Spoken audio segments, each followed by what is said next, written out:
is WCBH on Darwin's 97.7. Take two. Jono, it's 12 months since we spoke about the opening round of the AFL. I'm currently travelling. I'm in Spain at the moment, so I'm picking up bits and pieces and try to catch up with as much as I can. Has it been as a debacle as like it was last year? From memory, there was a cyclone that impacted the opening round. Yeah, correct, Cam. It was a cyclone up at Brisbane last year, which knocked one of the games out, which was played in the bye round prior to the final starting last year. But there hasn't been any debacles like that. The 5 games got through unscathed, but it still hits a little flat with only having 10 teams participate and having 8 on the sidelines. But round 1 coming up this week will hit the mark, no doubt. What is the thought process behind only having 5 games, 10 teams playing when you're up against rugby league, who takes the whole show to Vegas Yes. and then backs it up the following weekend with the rest of the opening round? Yeah, and I think the AFL's idea is to highlight games in Queensland and Sydney, which they did last year. And this year they've added the extra game in where there's the MCG game, Collingwood and St Kilda. But it's more to showcase the games up in the northern states, obviously Victoria's AFL stranglehold, but it still misses the mark for mine. I don't get it. It's opening round. You want to see your team play. And if you're a team that's not playing, opening round means nothing to you. Absolutely nothing. And, I'm a passionate Geelong supporter, Cam, as you know, so opening round after the Geelong debacle on the weekend probably holds a little less significance for me now. I do want to get into that in a couple of moments because I've got that near mark from Mac Andrew that I want to talk about and the excitement that he's bringing to the Gold Coast Suns. But let's start off with the Sydney Swans up against Carlton. The Swans 132 over Carlton 69. Yeah, 63-point win to the Swans. They were up by 10 points at halftime, would you believe? It was a much anticipated this game with Charlie Curnow leaving Carlton last year and heading to Sydney in return for Ollie Florent and Will Hayward. They ended up at Carlton. But for the Blues to be 10 points up at halftime, they were looking good. And then Sydney just came out of the blocks after halftime and kicked 12 goals in the third quarter and put the game beyond doubt. And that was all she wrote by then. It was all over. Yeah, well, the Blues fans, they would have been buying their September tickets by halftime, I'd say, and then possibly tearing them up by full time. Yeah, and they've thrown their membership tickets in the microwave now. So. Oh, the poor old Blues. Hopefully they come good. Let's go to the Gold Coast first. Your Geelong Cats, 125 to 69. The Suns, this looks like a year where they'll make finals. Yeah, it certainly does. They're actually, as we sit right now, Cam, premiership favourites. So who would have ever thought that would be a possibility? But my poor old Cats, the 56-point margin, I think at one point there was almost about 15 goals, the margin. The Cats looked like absolute witches' hats. Christian Petrarca coming across from Melbourne to the Suns had 34 possessions and kicked 3 goals, and he was unstoppable. And the poor old Pussycats had no answers. The only thing that I can think of, Cam, is historically a lot of the sides that play late into September, and obviously Geelong have and Brisbane and so on, they tend to start their pre-season, 6 weeks later than a lot of the clubs that don't play in the final. So I'm hoping the Cats have just given these other teams a little bit of a head start, but that's me just crossing my fingers and hoping.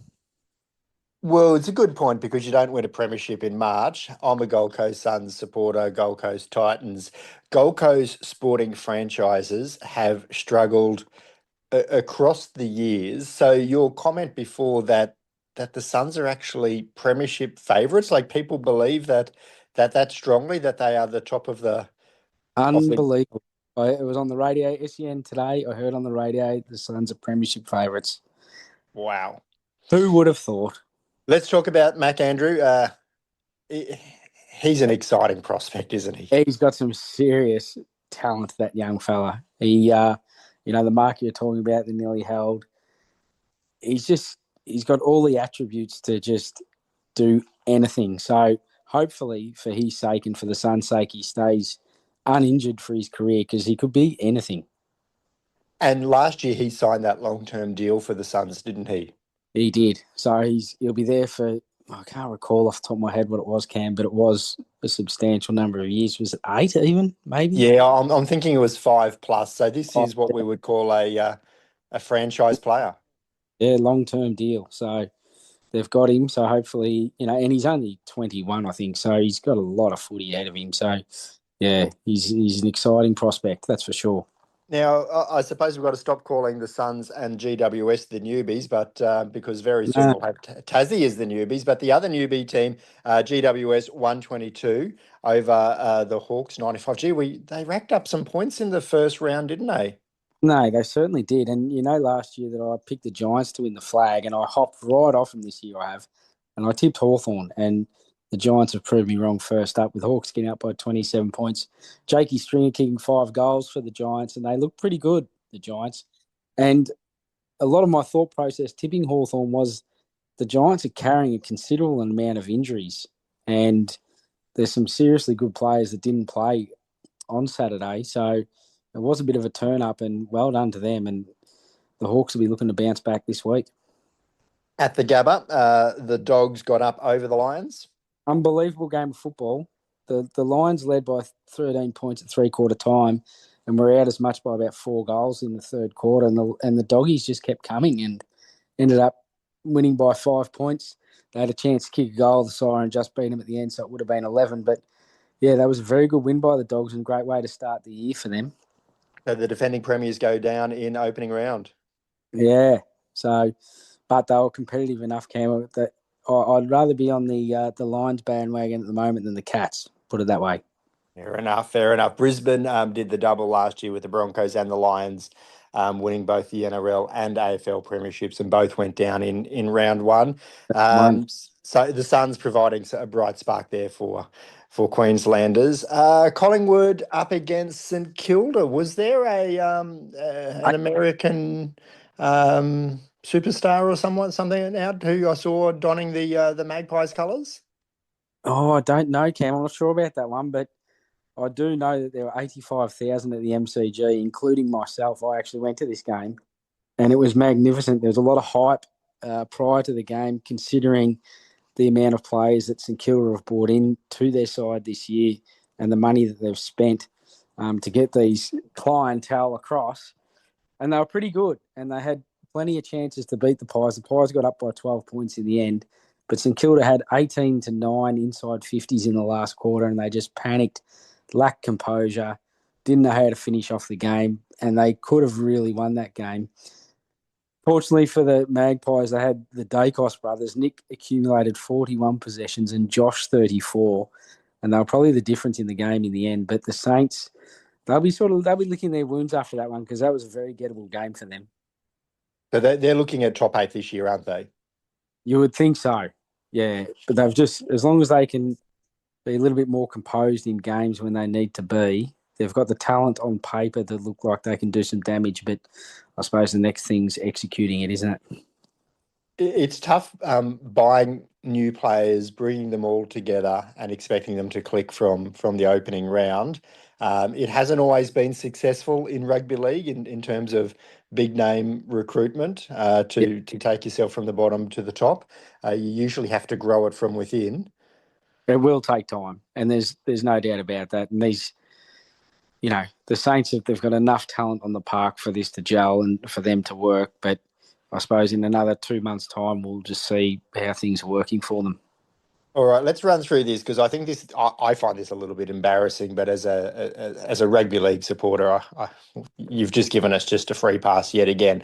The No, Crows, the Bombers, the Dockers, the Demons, the Kangaroos, Port, the Tigers, and the Eagles all sitting on the sidelines opening round.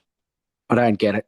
I don't get it. And after last year's debacle, considering the cyclone in Brisbane and being cyclone season again, there were games scheduled in Brisbane and the Gold Coast for a second year running. So, and I think it might have been the Geelong game. There was 30 mil of rain on the Gold Coast that morning. So it's not like it wasn't half a chance to turn pear-shaped again. But anyway, they got through unscathed. They did. Well, let's go from opening round into round one. I don't know what the difference is. I would have thought opening round was round one, and round one should actually be round two. I don't quite get it, but let's start off with the Blues and the Tigers. Well, the difference is we've got every team playing this week, and it actually feels like round one. And historically, Richmond and Carlton, as they will be doing Thursday night, kick off the round, and that historically has been the opening game of the season for the last 15 years. So it feels like footy's back when this game's on the telly. And that's And that Thursday. was a big game last year. I remember that game as well. Yeah. Can you remember the outcome of that game? Did Richmond gave him a real shake, and Carlton might have got him very late. Yeah, I remember. It was a good game of footy, and because Richmond were very young, and maybe they won. No, Richmond won. Yeah, I Richmond, because they were Mick Malloy yeah, might have been talking about it. Anyway, what are your thoughts yeah. about this game on this between the Blues and the Tigers? Well, if we're talking about Carlton throwing their memberships in the microwave after opening round, if they're to go down against Richmond, I will be tuning into Talkback Radio next week because some of the Carlton supporters go off their heads when they lose. And this will be no different. And the Tigers, again, they're another year older. They've picked up some excellent players in the draft. So they're no easy beats anymore, the Tigers. And the Blues are going to have to be right on their game if they're going to beat Richmond. But I don't know. I'm going to say the Tigers in a bit of an upset here, Cam. Right, yeah, I'm still just hanging on the Talkback Radio comment. Just the level of outrage you get on Talkback Radio, I just love it. Outrage. It's outrage. Bombers and the Hawks. Bombers and the Hawks historically hate each other, and that's gone on for 40 years. There was the big brawl in the early 2000s where Dermot Brereton came down at halftime and told Hawthorn to draw a line in the sand, and then there was big all-in brawls took place after that. We had Zach Merritt try and cross, the captain of Essendon, try and cross from Essendon to Hawthorn last year in a deal that didn't get done. And the Hawks will be looking to bounce back after their opening round loss to the Giants. But I think they will. I think the Hawks should get over the line here, Cam, because they should be thereabouts at the end of the year. Yeah, very good. I didn't give my tip for that last game. I'll go the Blues up against the Tigers, and I'll go the Hawks up against the Bombers. Western Bulldogs up against GWS. Both teams had victories last week. I'm surprised that there's such a difference in the odds at this stage. Well, historically, there's another two teams that really don't like each other a whole lot. They've had some history, both of these sides, when they come up against each other. The Dogs were fantastic, as we mentioned, against the Lions. The Giants were fantastic against the Hawks. This one's at Marvel Stadium on Saturday afternoon. And both teams coming off fantastic wins, but I'm just going to have to favour the Dogs purely for the fact that it's at Marvel. I'll go the other side of the fence. I will take the Giants there. Your Geelong Cats up against the Fremantle Dockers. Can you see the Cats getting a win in round one? It's going to be difficult for them to turn around the form that you saw 5 or 6 days ago into a victory over Freo. I consider Freo to be one of the main contenders this year for the flag. So for the Cats to get a win here, it will be a drastic turnaround, but I just don't think they can, which is a shame because once upon a time, Kardinia Park was a fortress and sides just did not beat Geelong at home. And they're starting to do that now, which is a bit of a concern. But I'm going to go against my Cats, and I think Freo win this. Really? Yep. No, I'm going with your Cats at home. I hope you're right. They would have licked their wounds last week, and I Yeah. reckon they'll come good. And I think the point you make about they would have started pre-season maybe a few weeks later because they were a finals team. Yeah. And it makes a difference. And we could go back the last few years and just see how the grand final side started their year. Remember, last year Brisbane started not too bad, but the year before they lost the first 6 games. Yeah, they were ordinary, weren't they? Look, I last week the Gold Coast Titans got towed up by the Sharks, and I'm hoping they can turn it around in 1 week. So Yeah. I'm going to use the same logic there that you can turn it around. A week is a long time in football. There you go, 100%. Our next one, the Swans and the Lions, Cam at the SCG on Saturday night. Yes. The Swans were sensational last week, and particularly after halftime, they really looked impressive. And once they got a run on and they kicked goal after goal after goal after goal in the third quarter and made Carlton look absolutely silly, it's hard to see Brisbane beating them in the SCG this week. And I'm going to tip the Swannies. Yeah, I will too. The defending premiers, the Lions, 0-2 after 2 games. I'll back the red and the white. Magpies and the Crows, Battle of the Birds. This will be good. Now, I went out on a limb last year and I picked the Giants to win the flag. This year I'm going out on another limb and I'm picking Adelaide to win the flag this year. In my theory being, Cam, they finished on top last year, which was a bit of a surprise to a lot of people. They're only going to be better this year on. They had a bit of a debacle with Isaac Rankin and a bit off-putting towards the finals at the end there, which sort of threw the whole team, upset the whole balance of the whole club, really. Remember, they got bundled out of the finals, didn't they? They minor premiers and just straight sets, wasn't it? Yep, straight sets, and I think they can go better this year. And I'm going to pick them for the flag. And if I'm going to pick them for the flag, I'm going to pick them to beat Collingwood on Saturday night at the G. Yeah, I will go with the Magpies. They are tough. They're just so hard to get past. Kangaroos and Port Adelaide. Is this the year that the Kangaroos will start to come good? Well, they probably need to. I think this is Alistair Clarkson's 4th year at the helm. He has made mention to people that if they haven't improved after 4 years, he's gone. But, whether that's a throwaway comment or not, Port have got under new coach Josh Carr after Kenny Hinkley's reign for so long. So it'll be interesting to see what changes Josh Carr brings to Port Adelaide. And North, they've had an impressive start to the year, albeit in practice matches, but they did beat Collingwood the other week in Ballarat, and they looked pretty good. But to do it for 4 points is another story, and I think Port should just have a little bit too much talent. But in saying that, Cam, I wouldn't be surprised if North win it. I'm going to tip the Kangaroos. It's time they came good. Changing of a coach, I think, is a big deal. New systems, new structures, and all the little things that an experienced coach of Ken Hinkley would have been doing. Some of those things might have just, might get missed. But I will give Port a rap. I do like the colour of their gather round jersey that they've got in the pipeline. They're doing a bit of social media about it at the moment. It looks quite nice. It's a standout jersey, but I will tip the Roos there. You are big on your jerseys. I do know that.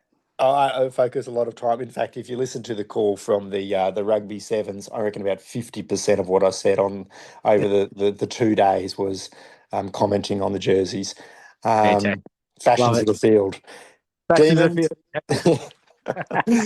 Demons up against the Saints. Another new coach, Stephen King, ex-Geelong captain, is coaching Melbourne this year. And I think there'll be some form of improvement with the Demons this year. There's a bit of a concern at present. Cozzy Pickett's gone back to Darwin for family reasons, but they do expect him to be back in Melbourne on Friday and play. If that doesn't eventuate, that's a very big loss for the Demons. But from what I saw again for the Saints the other night, I think they should have enough firepower. And if they, like I said earlier, if they can stay composed and make better decisions, particularly going inside 50 with the ball, they should beat Melbourne. All right, let's both jump on the Saints there. Let's wrap this thing up. The last game, Suns and the Eagles. No-brainer, Suns. Yep. Suns by a lot. From what we saw last week, Suns by a lot here. Betting markets at the moment, $1.01 up against $19. There you go. I don't think I've seen a greater discrepancy in the markets for quite some time. That is huge. So, yeah, that would be upset of the century if the Eagles to venture up to the Gold Coast and beat the Suns, but couldn't see it happening. Yeah, and because we mentioned gambling, I suppose we better say gambling responsibly there. Look, Jono, thanks for that. Let's see if we have egg on our face after round one, but it's great to be talking with you again, the AFL for 2026. Great to have footy back, Cam, isn't it? How good. Magnificent. This is WCBH on Darwin's 97.7.